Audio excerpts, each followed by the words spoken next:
É interessante Tropa de Elite, porque é um filme que eu vi quando saiu. Eu era bem criança, tinha uns 11, 12 anos, mas eu vi. Daí depois eu reassisti quando eu era adolescente. Eu lembro que a última vez que eu vi, há uns 6, 7 anos atrás, eu lembro que eu tive uma noção assim que o filme era um filme meio fascista, que colocava o Capitão Nascimento num pedestal, que, né, de certo modo falava que o BOPE era uma instituição interessante.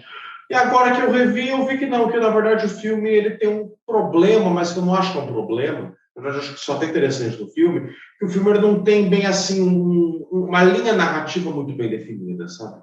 Esse filme ele é ao mesmo tempo a história do Capitão Nascimento, como um capitão que quer se aposentar, que quer sair do BOPE, mas precisa ter um substituto dele ali, por uma responsabilidade dele diante da instituição. É ao mesmo tempo também quase que um, entre aspas, romance de formação, né, do Matias, que passa de um jovem idealista para um policial do BOPE, né, que com todas aquelas coisas que o Capitão Nascimento fazia. Então, ele que queria, acreditava na justiça, nas instituições, fazer o bem, acaba indo para essa instituição mais violenta, né? Então isso acaba... tem uma frase que abre o filme, não lembrava disso, que é que não é o caráter das pessoas que está agindo, né? São elas na sua situação social, é isso que faz as pessoas agirem, é isso que move as pessoas, né? Então a gente vê isso, né? O Matias se tornando esse capitão, né? E esse era justamente esse soldado Bob, né? E é interessante que isso era justamente a primeira proposta do filme, né? O filme ele tinha que ser a história do Matias desde criança, um menino negro, pobre, que viu a violência, que viu a polícia, até ele entrar no BOPE e virar isso. O filme era muito longo, acho que tinha umas 3 horas, então eles reeditaram o filme e o filme acabou ficando assim, vai lembrando do protagonismo maior. Mas o filme não deixa de contar a história do Matias, né?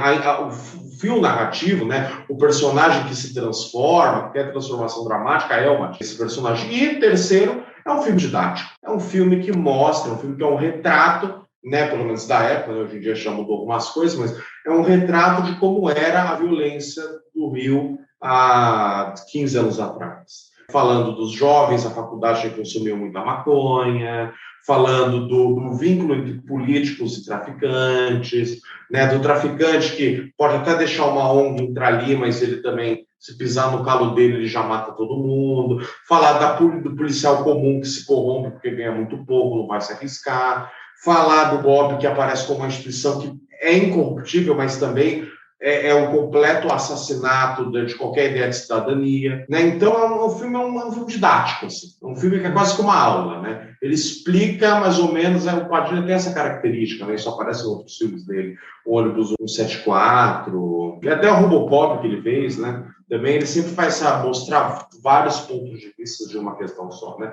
Então, acho que esse filme ele aparece como esses três: um retrato, uma história do Capitão Nascimento e uma história do Matias virando esse cara. E por isso eu achei o filme interessante. Bom, eu acho o filme interessante por vários motivos também, mas o que eu fiz dessa vez foi um pouco diferente. Eu assisti várias entrevistas, vários posicionamentos do José Padilha. Então é interessante que a gente já vem fazendo esse tipo de bate-papo faz tempo, e parece que agora que o tempo está se passando, eu quero saber mais dos bastidores, de onde vieram as ideias, de onde vieram instigações, sabe, do próprio diretor, da pessoa que criou o roteiro e tudo mais. E aí eu percebi que ele fez meio que uma trilogia sobre esse tema, que era um tema angustiante para ele. A trilogia é aquele Ônibus 174, que ele fez tipo um documentário, que é um problema cavernoso, né, uma pessoa que pegou um refém, pegou as pessoas do ônibus como refém e fez um show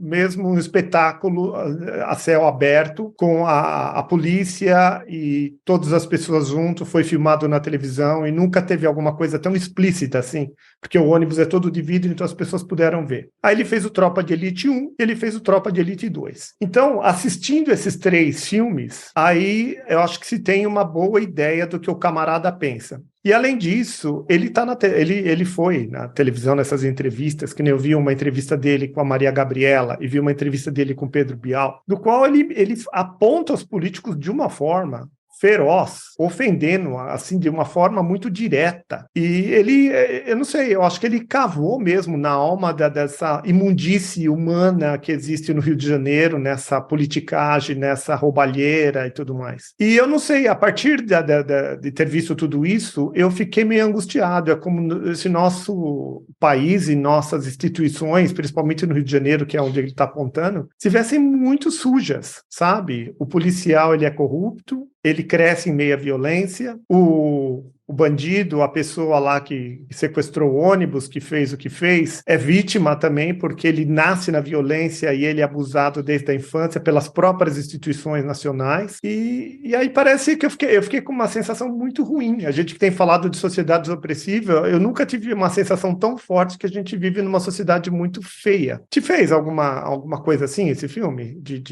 Piorou? Minha percepção parece que piorou. Enquanto a gente estava falando do nazismo, parece que estava de um jeito, mas agora parece que... Ou do Hotel Ruanda, né? Coisas horrendas. Essa trilogia aí conseguiu me deixar numa... Meu, que é isso? Diga lá, o que você acha? Te fez alguma coisa pior, melhor? Então, eu lembro que quando eu vi o documentário O Ônibus 174, eu lembro que a sensação foi mais forte, né? Principalmente por aquele final, né? Aquele final, eu não sei se é nesse documentário, ou se é um outro também, chamado Notícias de uma Guerra Particular, não sei se você viu esse documentário, que no final eles começam a colocar vários nomes de pessoas que morreram nesse confronto com a polícia, e aí os nomes estão em preto, né? E de repente cobre a tela toda, a tela fica preta, não dá mais pra ver nada, né? De tanto registro de gente morta. Mas assim, eu lembro que esse 174, eu lembro que ele foi até mais forte, né? Não sei, talvez por ser um documentário. Do Tropa de Elite, ele também é um filme que, assim, ele tem momentos cômicos, tem um momento de ação, tem um momento de romance. Então, acho que ele é um filme muito rico, né? Nesse sentido narrativo. Então, eu acho que o documentário dele, né? Que inclusive o nome do protagonista é Nascimento, né? Que nem o menino do ônibus, né? Ele bateu mais forte. E o Tropa de Elite 2, eu já senti que ele estava tentando, assim, fazer um filme crítico, mas tentar apontar um caminho, e eu não sei exatamente se ele apontou certo esse caminho, principalmente falando que o policial espanca o deputado, sabe? Eu acho que é tentar eleger um super-herói para resolver a coisa, não sei se é por aí, entendeu qual é o ponto? Sabe, acabar o filme com um discurso, assim, porque assim, o Capitão Nascimento ele não é um super-herói. E o 2 tentou meio colocar nesse protagonismo, ele ser o cara, tal, entendeu? Então isso aí eu lembro que eu preferia ele mais como um mortal, que ele aparece no Tropa 1 do que no Tropa 2, né?